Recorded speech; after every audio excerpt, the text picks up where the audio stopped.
Now this is gonna be quick because I've been following this Diddy thing, and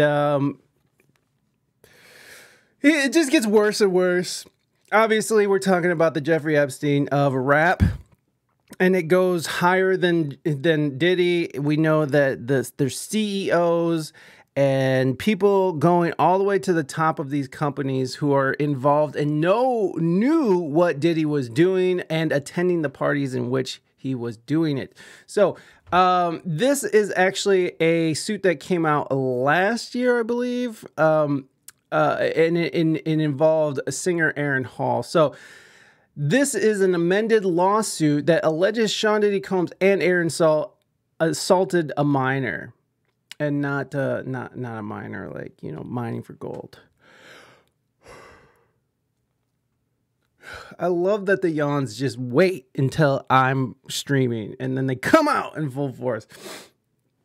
Last year, shocking allegations surfaced as Sean Diddy Combs and Guy Singer, that's a weird way to... That's a weird way to say that. Guy Singer, Aaron Hall, were accused of sexually assaulting a woman 34 years ago now. Now, a recent amendment to the case has shed new light on the severity of the allegations and the age of the victim at the time of the incident. And then here's according to a report by People magazine, the woman who accused Sean Diddy Combs and Aaron Hall of rape has filed an amendment complaint revealing that she was just 16 years old when the alleged assault occurred. Lisa Gardner filed her amendment complaint in New York County Supreme Court, highlighting that the age of consent for sexual intercourse in 1990 when the alleged assault took place was in fact 17 years old, which I don't know what it is now. We keep looking it up, but my memory is garbage. In her amended complaint, Gardner details disturbing allegations against Combs and Hall, stating that they took turns assaulting her and a friend after meeting them at an event at MCA Records New York office. The amended version emphasizes that Gardner was physically forced into sexual encounter with Combs against her will and underscores that as a minor, she was unable to legally consent to drinking the alcohol allegedly provided by the two men. The amendment to the lawsuit brings renewed attention to the case and underscores the legal complexities surrounding allegations of sexual assault and by consent. This sounds like a fucking... Never mind. By explicitly stating Gardner's age at the time of the assault and emphasizing her inability to consent, the lawsuit seeks to hold Combs and Hall accountable for their actions and advocate for justice on behalf of the victim. Sean Diddy Combs is facing another lawsuit from a woman who claims she was assaulted by Diddy and his then Bad Boy Entertainment president, Harvey Pierre.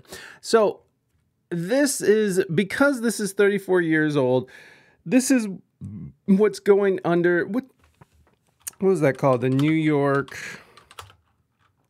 New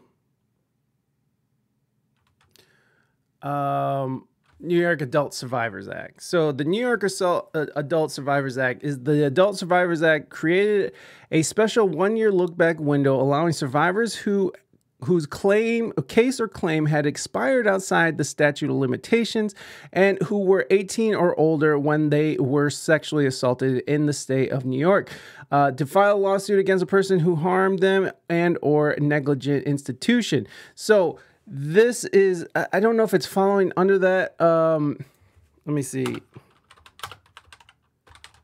I think there is a thing that they're doing. So the fact that they were minors, hey, Chaos, what's up? So they can't say that she wanted.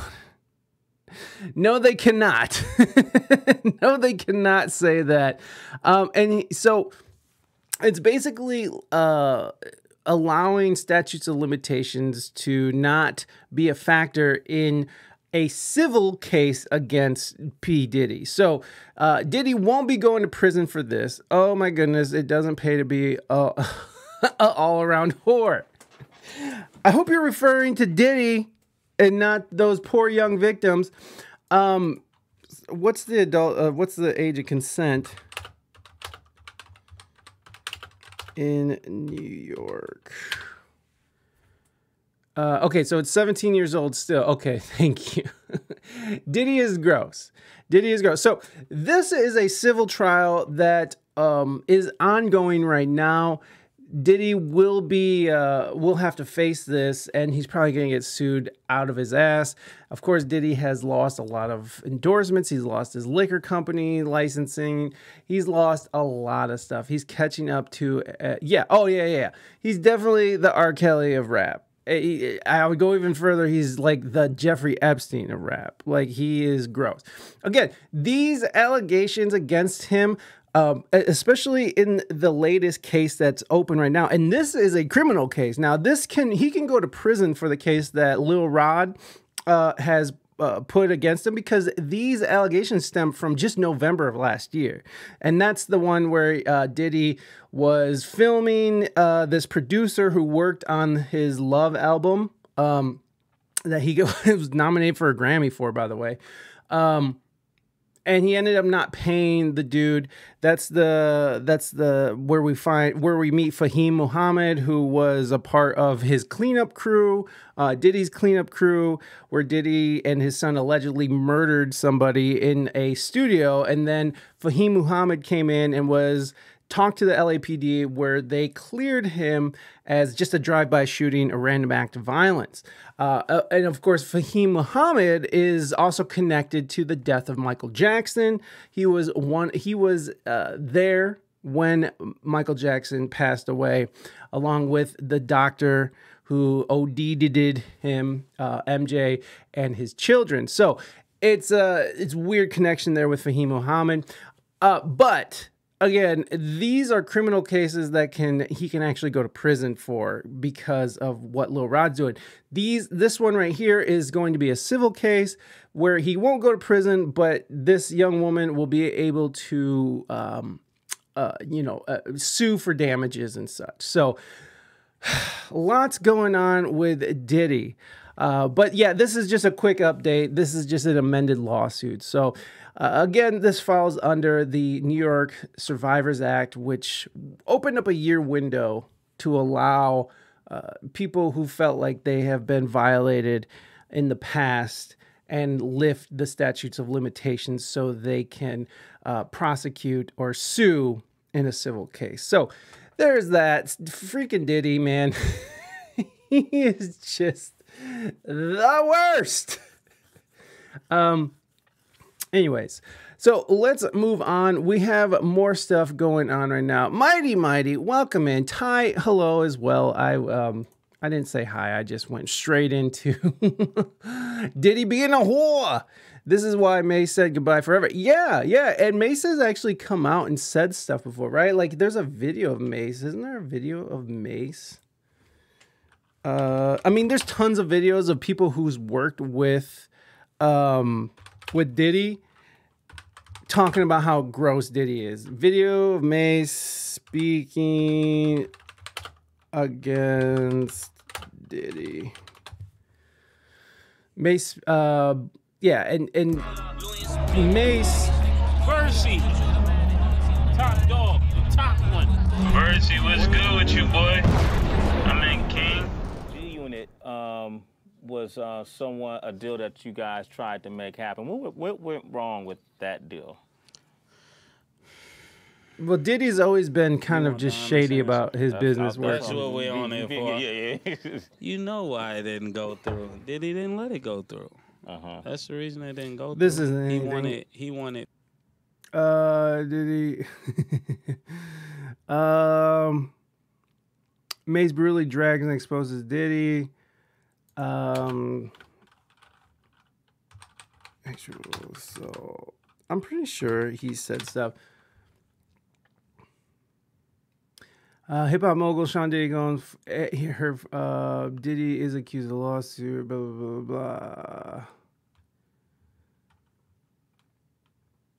blah. What is this? In a stunning turn of events, hip-hop legend Mace has emerged from a years-long hiatus to directly confront Diddy, the industry titan who once launched his career. With accusations of shady business practices hanging heavy in the air, their explosive public exchange promises to pull back the curtain on the music industry's darkest corners, with Diddy revealing scathing information about Mace. Brace yourselves for a clash Oh, of now titans Diddy's gonna where release loyalty information battles about betrayal Mace? sent shockwaves through the entertainment world. Mace accuses Diddy of purposely starving his artists, leaving them to struggle while he reaps the rewards. Join us as we delve into the explosive claims made of the industry that many had suspected but few dared to speak about. In a series of candid social media posts, Mace accused Diddy of engaging in shady business practices that deliberately starved artists of their rightful earnings. According to Mace, Diddy's empire was built on the exploitation of talented individuals who were left to struggle, while he reaped the rewards. One of the most damning allegations made by Mace was that Diddy had manipulated contracts and withheld royalties from his artists. Mace claimed that artists under Diddy's label,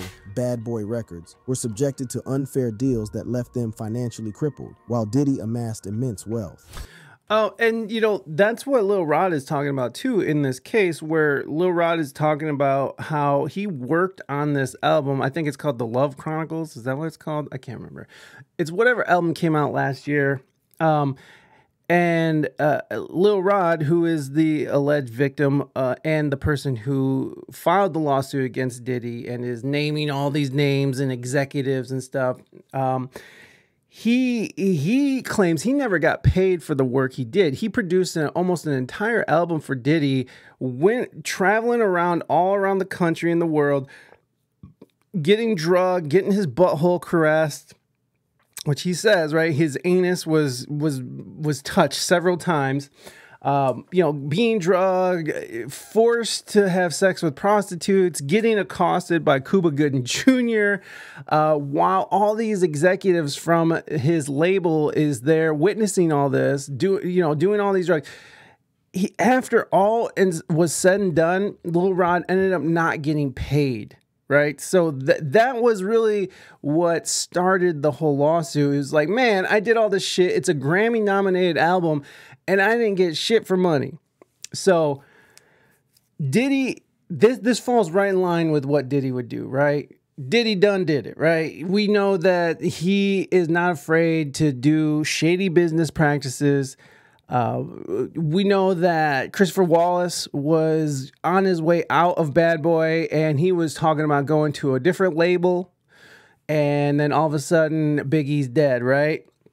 We know that that Diddy will do and say whatever it takes to go forward and to maintain power. So this all falls in line, right? Like, it's just a long line of people who is like, fuck Diddy. In the week prior, Combs received the Recording Academy's Salute to Industry Icons Award at a Grammy event last week, where he criticized the organization's track record with black artists during his acceptance speech for the honor. Truth be told, hip-hop has never been respected by the Grammys. Black music has never been respected by the Grammys to the point that it should be. Mace posted a photo of a tweet from rapper Meek Mill that referenced young black kids in slave contracts in the music business. And in the caption, he wrote a long note that said, "I heard your Grammy speech about how you are now for the artist and about how the artist must take back control. So I will be the first to take that initiative." He continued, "Your past business practices knowingly has continued purposely starved your artist and been extremely unfair to the very same artist that helped you obtain that icon award on the iconic Bad Boy label. For example, you still got my publishing from 24 years ago in which you gave me $20,000. According to Mace, he offered to buy back the rights to his music from Combs for $2 million, but Diddy played hardball. Wait. Hold on. There's a lot that just happened there. He paid Mace $20,000 for his publishing. If there was a contract where Mace signed it and he needed money right now, I need $20K. Diddy's going to give me $20K for publishing. Fuck it, I'm going to sign it over. That means that he legally signed it over. So sometimes with bad deals, it's bad deals that artists make with these corporate entities, with Diddy or whatever. So, you know, a lot of times you'll see in the music industry, you'll have people who are signing these record deals where Basically, the record company owns your ass. They own your touring, right? They get a piece of your touring. They get a piece of your merch, any kind of TV appearances, any kind of acting gigs you might get from your notoriety as a musician, album sales, everything. They get a piece of everything. And sometimes young artists are so starved and they just want to make it that they sign these shitty contracts only to find out later that they're getting fucked, which, you know, that sucks. But if you're a lawyer, if you don't have a good lawyer on your side, or if you're just signing whatever, then that's kind of on you, because this is a predatory business. We're talking about the music business in a capitalistic mindset, right? Like in an environment that is capitalistic to the max. So they are preying on artists all the time. And now the way that the record companies are set up is like you can't even approach a record company for a record deal unless you have millions of followers on your social media, you already have a bunch of plays on Spotify and YouTube and Apple Music and all that shit. Like, you already have to have a successful career before you can go be successful with a record label. So this is a very predatory business.